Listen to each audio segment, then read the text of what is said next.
দীর্ঘ ১১ বছর পর আবার একসঙ্গে পর্দায় ফিরছেন বলিউডের জনপ্রিয় জুটি আমির খান ও রাজকুমার হিরানি।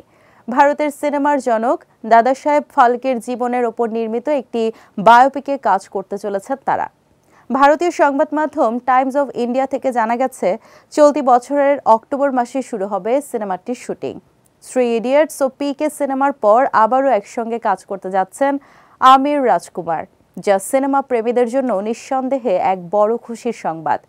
নতুন এই প্রজেক্টটি বলবে দাদা সাহেব ফালকের সংগ্রামের গল্প, কিভাবে তিনি শূন্য থেকে শুরু করে গড়ে তুলেছিলেন বিশ্বের অন্যতম বৃহৎ সিনেমা শিল্পের ভিত্তি। ছবিটি নির্মিত হবে ভারতের স্বাধীনতা সংগ্রামের পটভূমিতে, যেখানে উঠে আসবে তার অবদান ও স্বপ্ন বাস্তবের পথে হাঁটার ইতিহাস। জানা গেছে, বায়োপিকটির চিত্রনাট্য তৈরি করতে সময় লেগেছে দীর্ঘ ৪ বছর।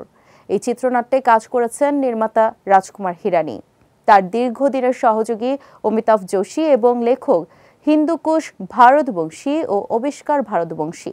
সিনেমার সময়কাল ও ঐতিহাসিক আবহকে বাস্তবভাবে ফুটিয়ে তুলতে লস অ্যাঞ্জেলেসের ভিএফএক্স স্টুডিওগুলো এর ভিজুয়াল অংশে কাজ করবে বলে জানা গেছে। বলিউডে জীবনী ভিত্তিক যেসব কাজ নিয়ে আলোচনার ঝড় ওঠে, দাদা সাহেব ফালকের এই বায়োপিকটিও হতে পারে ঠিক তেমনই একটি সিনেমা, যেখানে একদিকে দেখা যাবে ইতিহাস, অন্যদিকে ফুটে উঠবে আমির হিরানির পরীক্ষিত ম্যাজিক।